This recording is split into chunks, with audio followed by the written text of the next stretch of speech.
Hey everyone, it's Chris here with your Saturday night thingy, and I'm coming to you from this important place where important people do important things, and I don't really fit in very well here. They made me put on a necktie just so I could look important enough to be here.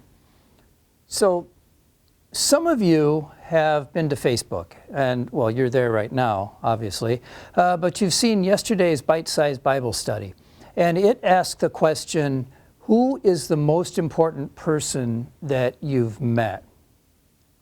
Now, the Bite-Sized Bible Study is something that we post on Facebook every Thursday or Friday, and it gives you a question to ponder and a little Bible passage to read, just one or two verses. And we encourage you to leave comments there and to share it with others.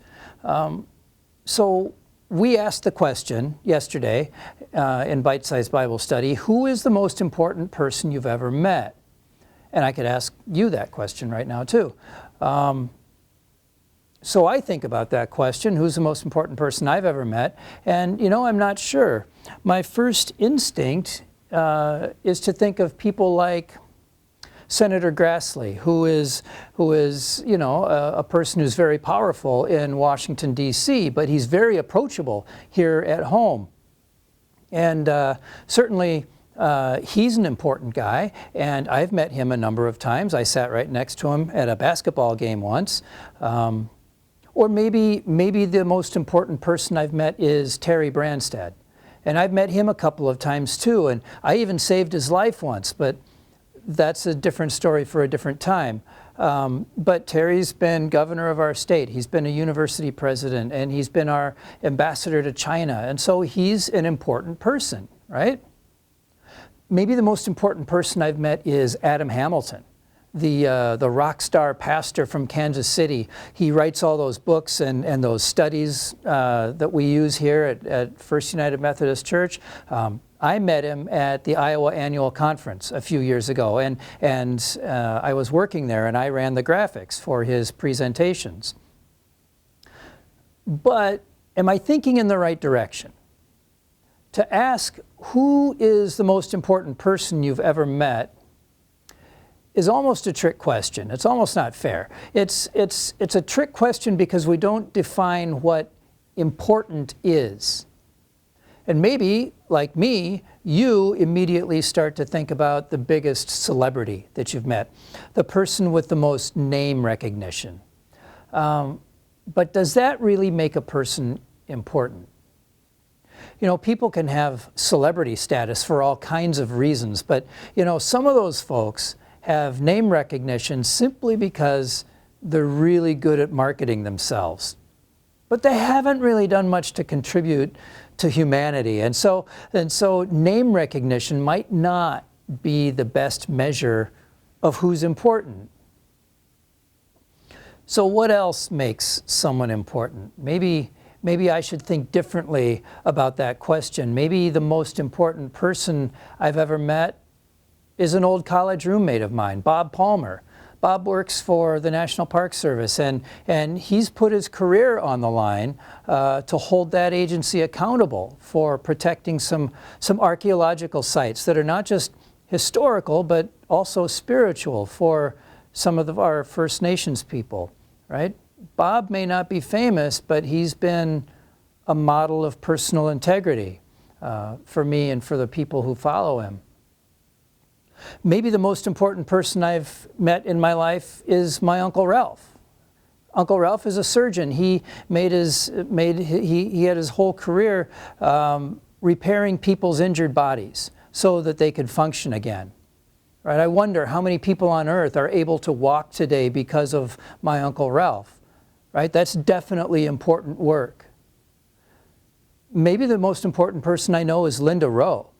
Linda's a retired teacher and coach from southern Iowa who is active in funding and drilling and maintaining water wells in parts of rural Nigeria where safe and reliable drinking water is scarce. How many people's lives has she touched in a very, very important way?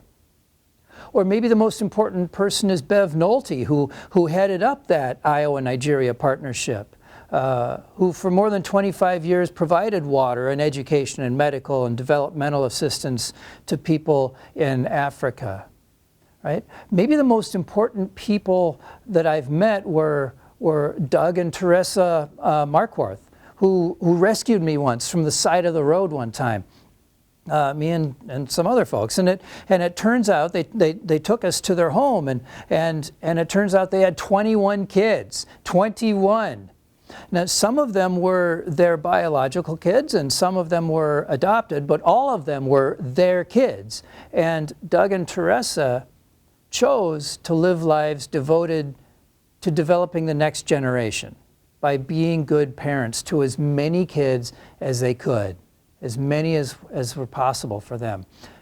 And you know what? Their story isn't that different from Pam and Bill Jones, who are here in our own congregation, who have a busload of kids in their family too. So maybe those are the most important people I've ever met. People committed to setting up our next generation. So, you know, I think you're seeing my point here, that being an important person isn't necessarily about wealth or about power, but it is about influence. It's about how we influence each other's lives in a positive way. And you know, the most truly important people don't always seem to be the ones who are pursuing personal importance. Instead, they're the ones who are living with the understanding that their best life is the one that leaves other people feeling empowered, healed, and encouraged. Now, you know, many of us will never really know how important we are or were.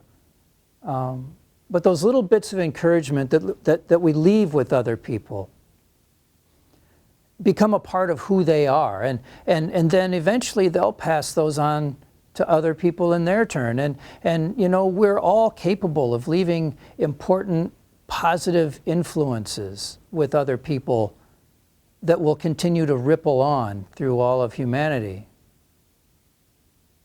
So when we asked that question on Facebook last night, who's the most important person, Pat Cole answered it. She answered it, she said it was her grandmother.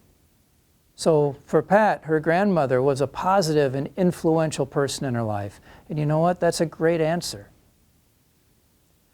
You know, our lives are not a competition to see who can become the most important, right?